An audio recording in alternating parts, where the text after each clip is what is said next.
Plaintiff Michael Klein was addicted to pain pills, fentanyl, and meth, and he went to prison for 8 years for manufacturing meth.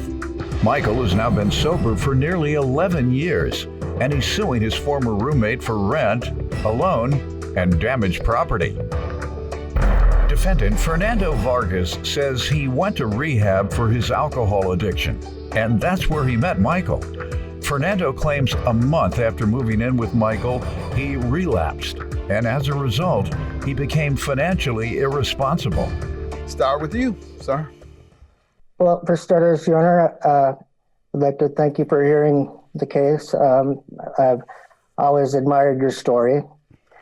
I myself have been sober now for going on 11 years. Okay. After a car accident, I became involved in Oxycontin and fentanyl. And that led me to doing other things like methamphetamine. And I was eventually incarcerated for 8 years for conspiracy to manufacture methamphetamine. How many years? 8 years. Yeah. So after I was released, I went to the Project Turnabout Halfway House, and that's where I met Fernando. Me and him, we were roommates. We got along really well.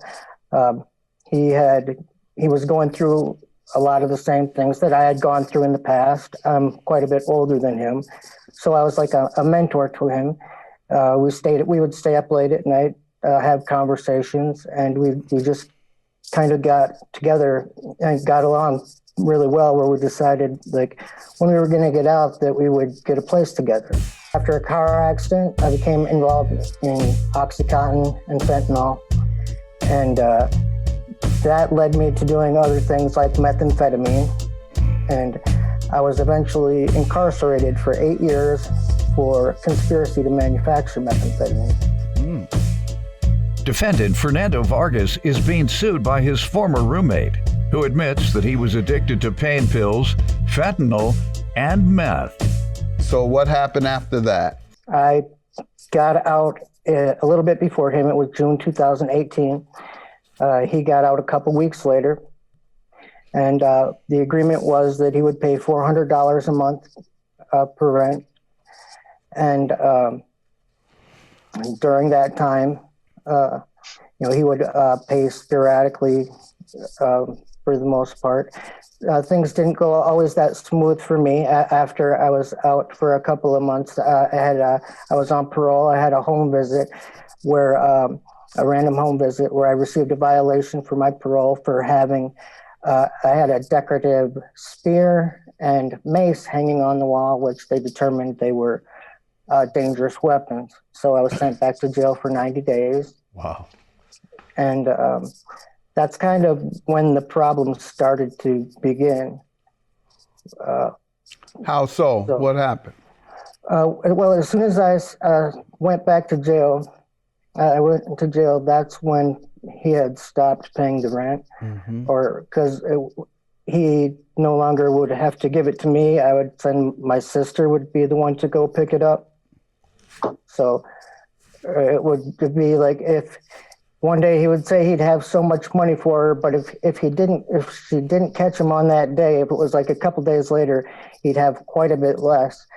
And it was just got to the point where, things just were going where I was ending up paying my rent while I was in jail plus his rent.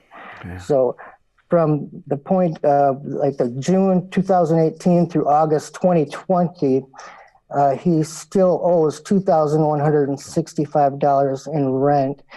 And there's a breakdown of that on page 7. Let me ask him to give some background first, and then we'll get more into that. Yes, sir. Give me some background. I'm from Montevideo, Minnesota, of course. So it was really bad for me during like my young, 16, 17 years. I was really struggling with alcohol and, somewhat a little bit of drugs, not like crazy. And it just it got really, really bad that my parents would literally find me in the bathtub, just passed out, messed up, drunk.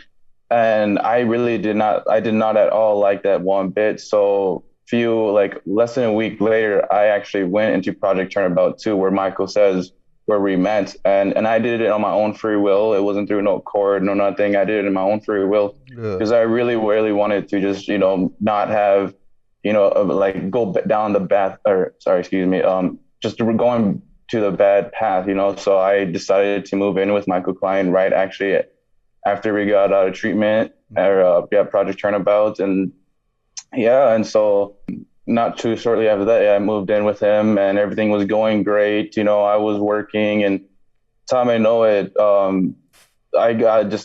month and a half after moving in with Michael, something triggered me. I ended up relapsing a month and a half later, and then that's when I started just drinking very heavily, and I just wasn't able to, come up with some of the rent because I was just in my addiction. I just would spend my money on alcohol and yeah, yes, Your Honor. Why didn't you go back to treatment or start going to AA or something? What did you do to address your relapse? What did you do? Right after relapsing, not very much, honestly. Okay, so you haven't done anything. You just want to blame it on that and nothing, and you're cool. You should be off for that, right? I mean, blaming on the alcohol. That's an easy game to run. The poor mouth about my drug addiction. That's easy. I know 1,000 people. I'm addicted, so I don't have to pay you. You gotta do one to go to the rehab or pay me, and that's why I'm coming down on you, because you didn't. You relapsed, you were addicted again and did nothing about it. Yes, Your Honor. And I was just struggling with depression too, and of course drinking didn't help at all either. You had depression and addiction, Yes. So you certainly should have went and gotten some help immediately. Right, and I did, and that's when I messed up. I didn't do that. I just was too just full blown getting back into it, and I did not do nothing about it. It controlled me, and that's why I do not like having addictions, because it just changes your mindset. It changes everything about living. Why didn't you go back to treatment or start going to AA or something? What did you do to address your relapse? What did you do? Right after relapsing, not very much, honestly. Okay, so you haven't done anything. You just want to blame it on that, and you should be off for that, right? I mean, blame it on the alcohol. Defendant Fernando Vargas is being sued by his former roommate, who admits that he was addicted to pain pills, fentanyl, and meth. And what are you doing now? I mean, I'm not drinking like as heavily as I do. I don't get me wrong. I still Not drink as heavily, here and there. That works. Still drink here and there and not heavily. Yes. And they told you that was all right at treatment? No, they told, of course you need to like fully, stop and go to AA meetings, because it's always good to have a good support system. But you're doing to stay clean. But you're violating the rules anyway. Yeah, a little bit, yeah. I've never been a part of any recovery, yet I know that you're not supposed to touch anything if you are in recovery. And he knows. And yet he says, yeah, I know I'm not supposed to do anything, but I do anyway. That's a good game. It is. I'll work the addict game on my bill collectors. Yeah. Call the insurance company. Judge, why don't you go into rehab? Okay. I'll go to this rehab, but every now and then, I'm gonna take me a blow. I'll let you know that right now. As long as y'all cool with that, you can turn my lights back on. I don't know when you're gonna get paid. Sometime you might, sometime you might not. I think that's maybe what he's saying, sir. You don't understand that? You're in recovery, you don't understand that? I understand that. You do. Well, then you don't need any money then. If you understand. I understand where he's coming. I mean, I understand what he's saying. I just understand where he's coming from. I don't agree with it at all. All right. Sir, I'm not going to even go any further with you, sir. Other than, do you believe you owe him for the rent and the damaged property or not? I do believe that, Your Honor. Okay, all right. So when you're ready to stop your every now and then, because as long as you have a every now and then mindset, you are an everyday addict. Judgment for the plaintiff. Have a good day. Continued success to you and your attempts. You know you can't do anything every now and then, right? Yeah, absolutely. All right, good. Have a good day. Good luck to you, my man. Thank you. It's sad that we had to do this. It really is, because we were like really super tight, and I hope that we can move on from this. I'm just glad that I'm just thankful for you to help me out through everything. That I know all this stuff, and I'm sure we'll be just good as when we're in treatment. So no hardship. All right, great, good deal.